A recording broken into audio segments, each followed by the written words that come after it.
கரூர் கோவை ரோட்டில் உள்ள விஎன்சி மஹாலில் கரூர் ரோட்டரி சங்கத்தின் 58வது தலைவராக ரொட்டரியன் சேதுபதி மற்றும் 2013-2014 ஆண்டில் அவரது நிர்வாக குழுவினர்களின் பதவி ஏற்பு விழா வெகு சிறப்பாக நடைபெற்றது.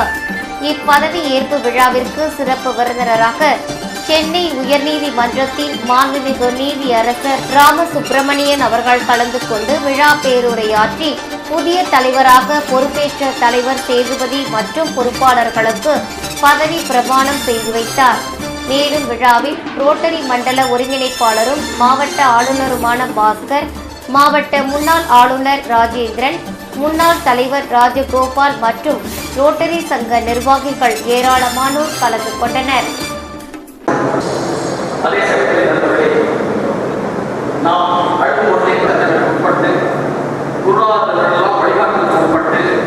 இந்த சங்கத்தை ஜெயித்து விடுவோம். நாம் மானுபத்தை உலகமான அணி அந்த அகத்தின் நிறைந்தாலும் கூட அவருடைய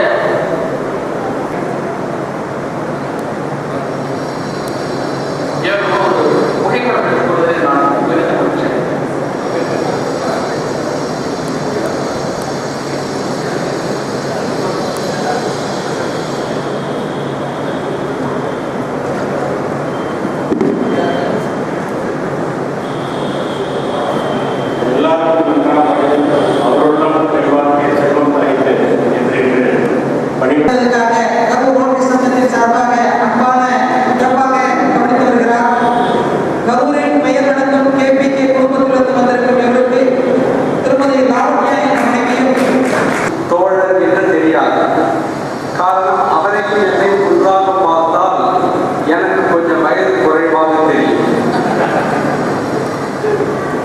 இப்பொழுதாவது எனக்கு கொஞ்சம் உங்கள் கரூர் ரோட்டரி சங்கம் 1955 ஆரம்பிக்கப்பட்டது என்று சொன்னார்கள். அப்படியானால் ரோட்டரி தொடங்கப்பட்டு அதனுடைய